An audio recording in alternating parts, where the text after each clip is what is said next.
Hello everybody and welcome back inside the box for another episode of Gunpla Kitbash with me, Kukamatsu. In this episode we are painting panels with an airbrush. So, let's jump right in. Okay, it's time to start some painting of the panels. This week I thought I'd start a little bit differently and just show you how I clean my airbrush. And the nice thing about the Tamiya paints is that they're really easy to clean out of an airbrush. So much so that I actually don't clean the airbrush very well after using it. I wait until I'm about to start using it to do the proper clean of it. So that's what I'm going to do now. This is a Iwata Revolution CR. Really nice airbrush. I've enjoyed using it a lot. I'll just say at the beginning, it's the only airbrush I've ever used. So everything I'm about to show you here really just applies to this airbrush.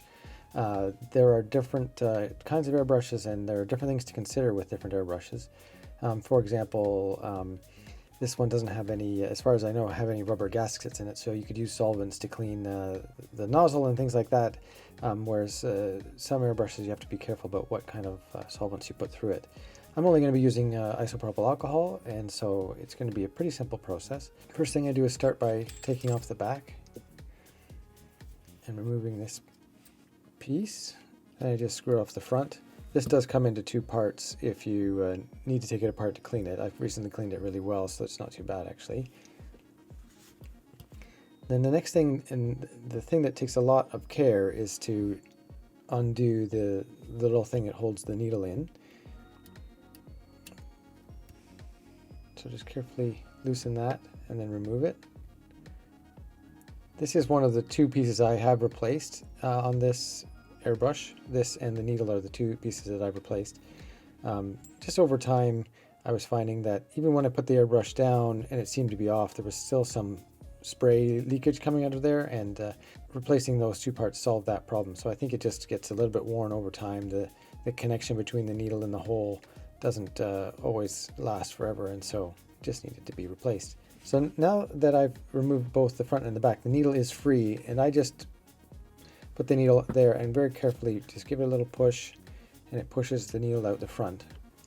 You can see that the needle has paint on it from my last use of it, and that's what we're going to clean up. I'm just going to start by using a Q-tip and some rubbing alcohol. This is 99% isopropyl alcohol, and just clean off that. And you can see the Tamiya paint just comes off so easily with the isopropyl alcohol.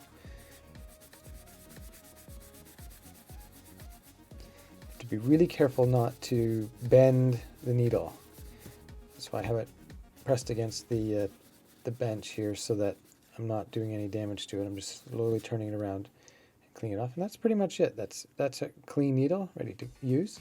Now here's something that I do that is a little bit, I think, unorthodox. I've never seen anybody else do this online in all the tutorials that I've watched, but it works for me, so I'm going to do it and show you what I do. I may get comments from airbrush aficionados if there are any watching. I don't know if there are really, but if there are, I don't know what you think about this step, but let's see how it goes. So I'm going to take the isopropyl alcohol and pour it into the cup, and then I'm actually going to take the needle itself, and I'm going to take the non-pointy end and put it into the needle, and I'm going to use that. I'm just going to slide that a little bit carefully through, and what that's doing is the paint that was stuck in there, partly on the needle, is also partly on the inside of the tube that the needle travels through, and so I'm just cleaning that out.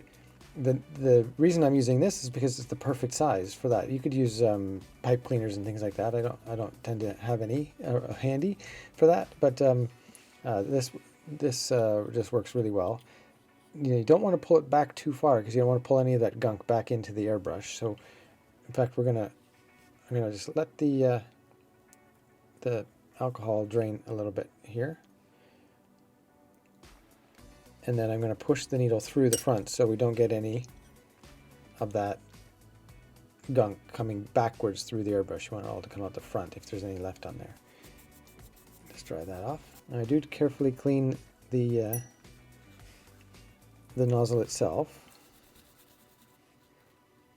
using this little this is like a tooth. This is for cleaning your teeth, or between your teeth, I guess. Works very well for this. And I'm also going to do right here, just to make sure that there's no extra gunk stuck in there. You can see it did come out a little bit dirty. Just pick up all of that stuff that I just kind of loosened with the needle there. And I can do the same thing, just push it down this side just to make sure that that's all clear. Then beyond that, I'm just going to take a Q-tip with the alcohol and give the cup itself a nice clean. It isn't too bad right now. Sometimes you spill it on the outside and clean it all up. Looking good. And then I don't always need to do this, but sometimes this piece will get a little bit dirty. So I'm going to just remove this piece here and then pull it out. And then just give it a little bit of a clean. What happens is if this doesn't move smoothly in its space, then the button won't come back out again. It'll just get sort of stuck in. So it has a little bit of a peg there that hinges, and there's a corresponding hole inside. Not sure if you can see that. It's quite dark in there. But it's a little bit tricky just because it's on a hinge, but you just sort of have to feed it in until it's sitting properly. And then put this back in to put the pressure on it. So next I'm going to put the nozzle back on. Just do it with my hand to start and then finish it off with the wrench, not too tight. Now I can put the needle back in, and this is where you have to be really careful that you're not going to bend the tip of the needle. The tip of the needle is really important to just never damage it.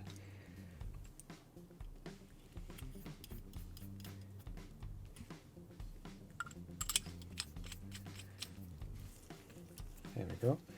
And then I'm going to put the front back on. And what I will actually do is retract the needle while I do this so I don't accidentally bump into it. Put that back on. And there you go, ready to go. Okay, in terms of colors, I'm keeping it simple this time. I'm not going to do any color mixing at all. I'm going to use colors straight out of the jar. And I'm eliminating red and yellow from the color palette, so it's going to be even simpler. So my main color is going to be flat white XF2. My light blue color is going to be XF18 medium blue. And then my dark color is going to be XF63 German gray. So there they are, both fairly dark. My idea is just going with sort of inspired by the original colors, but a less primary and darker version, something that you might actually find on a military vehicle. I decided to eliminate the red because I'm going to be doing decals and using a lot of red decals probably, so that's where I want to get the red pop from rather than making the panels red. So let's get painting. Well, this is one of those tasks that takes a very long time, but isn't very interesting to watch, and I can't talk while I do it because I'll be wearing a respirator, but I will at least give you the steps as I go, and you can see the process at least. So I'm going to start by priming with my favorite, XF69 NATO Black. Okay, that's looking pretty good. I've got all the parts primed with the NATO Black, and now I'm going to do a highlight pass with the flat white XF2. So that's the basic idea of the highlight pass, just to hit the main parts of the panels, leaving sort of a bit of a darkness around the other areas. It's a super quick pass, and it's a very subtle result, but I like the result, and it's because it's so fast I always do it, even though sometimes it does get completely covered up by the next step and all the weathering and everything, but it's nice to have that kind of layered in. So the next step is to do all of the final color pass. The ones that I have laid out here are all for the white pieces. I'm doing this in two batches. First the whites, because there are so many of those, and then the second pass will be all of the other colors. So basically what I'm going to do is just do a light pass of the colors so that some of this underpainting is going to show through, and we get a little bit of variation showing through. And there we go, I got the white on all that stuff. So this is kind of a look at what I've done, and that took me about 2 hours to do. That's the white batch. I'm going to take a break, have some lunch, do a little stretch because my back hurts after doing so much airbrushing, and then I'm going to go on to the color batch. And there we go. Everything is painted except for a few small things. Really liking the color choices. I was a little bit concerned as I was doing it that I was not making the right choice, but now that I see them all together, I think it is a good choice. Hopefully once I get the whole kit together, I'll still think that, but overall pretty happy with how it's going. That second batch of parts took me even longer than the first. The first batch of white ones took about 2 hours. The second batch took about 3 or 4 hours, just because, you know, switching paints and all that kind of stuff, and there are actually quite a lot of little bits and pieces that had to be painted, but glad to have some color on all that stuff and looking forward to putting it all together. Thank you very much for watching. That is the end of this week's episode. If you enjoyed the video, I'd appreciate if you give me a like on the way out, and we'll see you in the next one. Bye-bye.